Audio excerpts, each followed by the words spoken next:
Bonjour à tous, dans cette vidéo nous allons parler d'arrangement. On considère un ensemble E qui contient n éléments. Un arrangement de P éléments de E, c'est un PUplet d'éléments distincts de E. Donc un PUplet, ça s'écrit entre parenthèses de cette façon-là, où E1, E2, etc. jusqu'à EP sont séparés par des points-virgules. Et comme dans tous les PUplets, l'ordre des éléments est essentiel.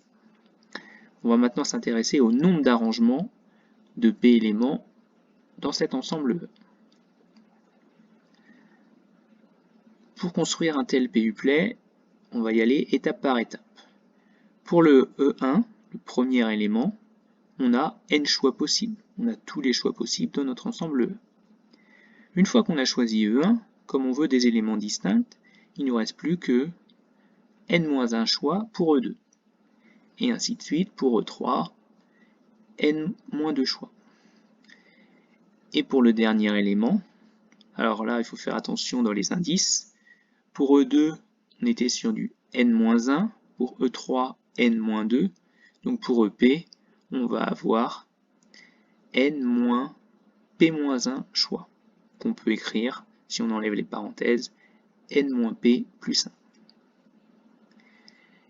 Et grâce au principe multiplicatif, le nombre total d'arrangements de P éléments de E, il va falloir multiplier les différents nombres de choix qu'on a trouvés pour chacun des éléments.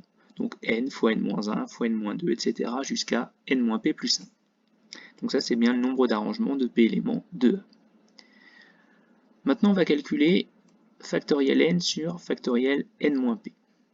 Factoriel n c'est le produit des entiers de 1 à n. Je vais commencer par le plus grand, n fois n-1 fois n-2.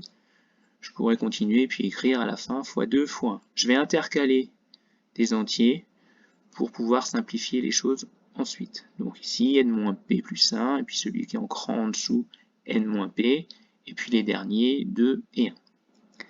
Pour factoriel n-p, on va commencer à n-p jusqu'à 1. On remarque ici qu'on va pouvoir simplifier des choses, les n-p, et puis tout ce qui est à droite aussi. Ce qui veut dire que notre factoriel n sur factoriel n-p, on retombe sur l'expression qu'on avait au-dessus, encadrée en rouge. Donc, le factoriel n sur factoriel n-p, c'est une autre façon d'écrire le nombre d'arrangements de P éléments de E. On va maintenant traiter un petit exemple. Sur l'épreuve du 100 mètres en athlétisme, on a 8 sprinteurs au départ. On va admettre que les coureurs ne peuvent pas être ex-aequo, et donc ce qui nous intéresse, c'est de connaître le nombre de podiums possibles. L'ensemble des sprinteurs, on va le noter E, et puis les sprinteurs, on va les noter S1 jusqu'à S8. Un podium, ça revient à un arrangement de 3 éléments de E, autrement dit un triplet d'éléments distincts de E. Pour la première place, on a 8 choix possibles. Pour la deuxième, évidemment, comme il y en a un qui est déjà positionné en première position, il ne reste plus que 7 choix. Et pour la troisième place, 6 choix. Donc le nombre de podiums possibles, il va être égal à 8 fois 7 fois 6. Et ça fait 336 podiums différents possibles. Merci pour votre écoute et à bientôt.